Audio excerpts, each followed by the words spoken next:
Hi, and welcome to another episode of Hot Takes with me, the Silver Fox. And before we get into this video, I must explain that the YouTube algorithm dislikes certain words, phrases, and terminologies. It sort of flags up as warnings. And so, for the purpose of this video, I will be using the word resist. But this resist terminology is shorthand for people who object to the colour of other people's skin. It's just, I cannot say that word without the YouTube algorithm sort of rejecting the video. So wherever you hear in this video the word resist, you know exactly what I mean.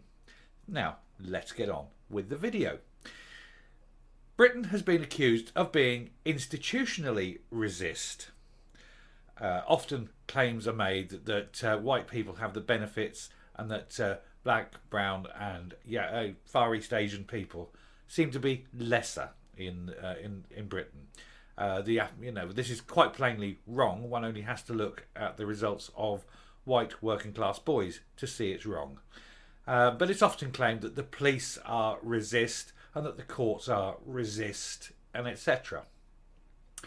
So we're going to take a look at this article, which shows that yes, we are completely institutionally resist in this country. It is institutional, it is widespread, and it is disturbing that the colour of your skin and your cultural background makes such a difference in law. Here we go. So, this headline, White Bastard. No jail for resist thugs whose victim required surgery.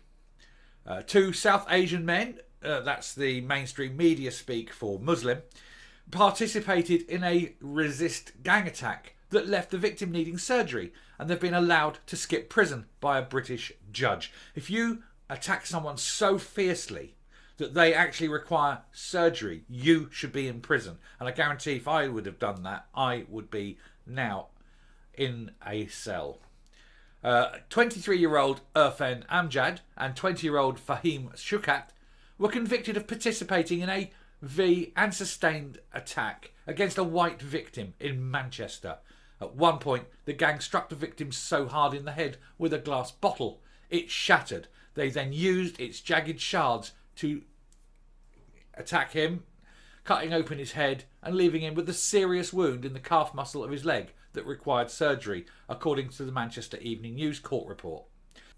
Sentencing, Mr. Recorder Usher said the pair were part of that group that inflicted terrifying injuries.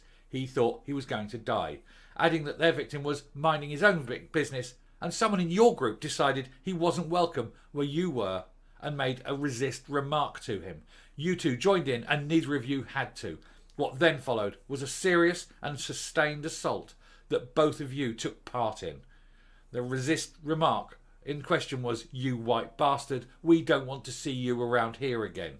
Despite this, and despite claiming he was considerably concerned that Shukat went on to be convicted of possessing Class A and B materials and carrying a blade article, well after the attack, the judge handed down a weak sentence of just 14 months, which would not have to be served in full, and then suspended it so it would not have to be served at all.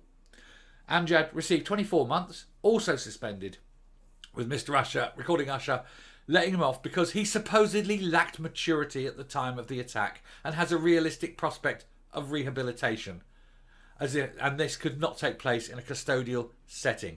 These people committed not only that particular act, that attack, but did so with obvious resist overtones, which in law carry a much more serious offence. But they have got the literal get out of jail ploy here of being not white. And you think it's bad there. This is not just one case. The thugs may have attracted less derisory sentences had the authorities not settled for convictions for V disorder rather than pursuing them for the serious racially aggravated assaults. But such softness is not unprecedented in case where victims are white.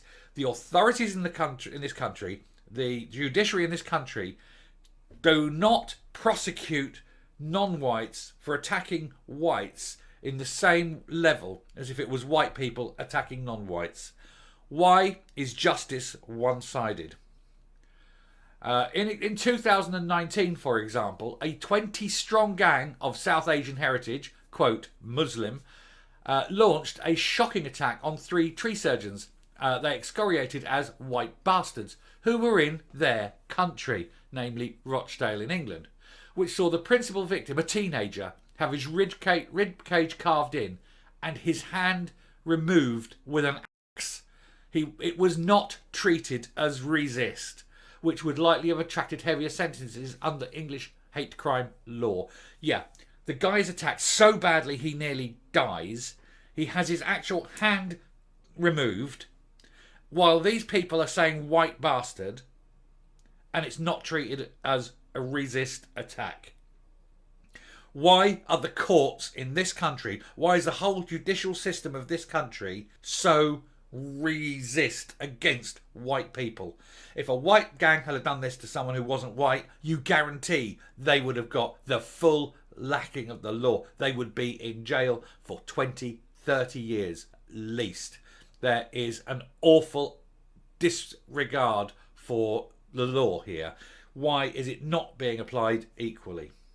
Most infamously, not a single so-called grooming gang R case has been treated as R aggravated, racially aggravated, with judges and prosecutors appearing to be in denial about the racial element of the abuse, despite several victims clearly indicating their abusers held these racist views, and the abusers themselves openly expressing these racist views with respect to white women.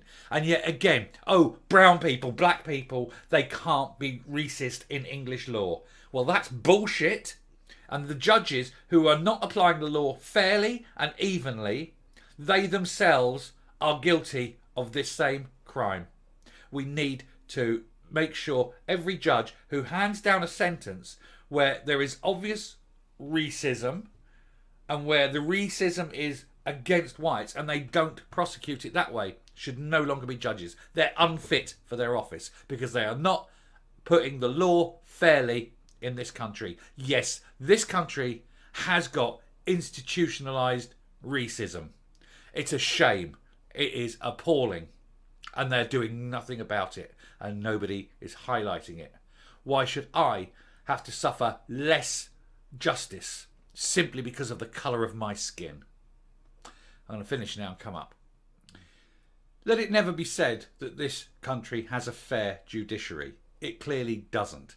The colour of your skin in this country makes a massive difference to the outcome you're going to receive in a criminal court.